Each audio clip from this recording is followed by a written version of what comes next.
Ancora in alto mare la vertenza che riguarda la polizia locale di Agrigento, i cui problemi sono stati congelati dall'amministrazione comunale, che finora non è riuscita a soddisfare nessuna delle richieste avanzate dagli agenti. Tra le istanze sul tappeto una riguarda le divise, un annoso problema irrisolto con grave danno per l'immagine della città. E addio decoro urbano. Ma vi è naturalmente l'aspetto economico che viene reclamato dai vigili agrigentini, i quali avevano annunciato una giornata di sciopero da attuarsi durante la festa del mandorlo. Rimane tuttavia lo stato di agitazione. Il precariato riguarda anche la polizia locale, voi avete attuato lo stato di agitazione, che novità ci sono?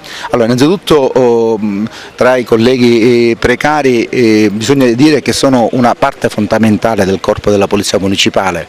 Molti servizi senza la loro presenza sarebbero chiaramente non si potrebbero fare per la carenza notoria di personale, dunque è fondamentale il loro ruolo nella polizia municipale. Poi ecco, per quanto riguarda lo stato di agitazione vi è la procedura in atto di raffreddamento in atto in prefettura.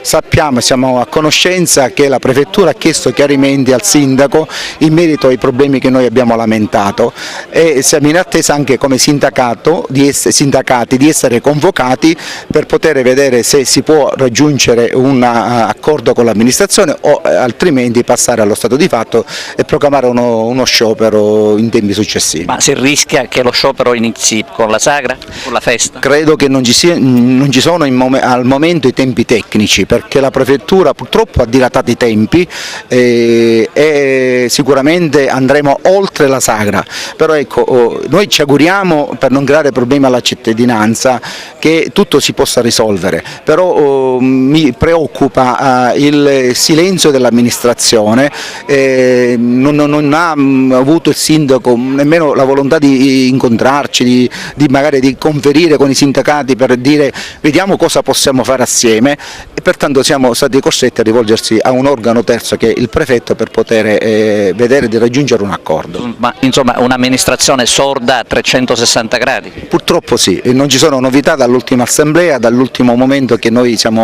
abbiamo proclamato lo stato di agitazione e poi la procedura di raffreddamento. Ahimè sì.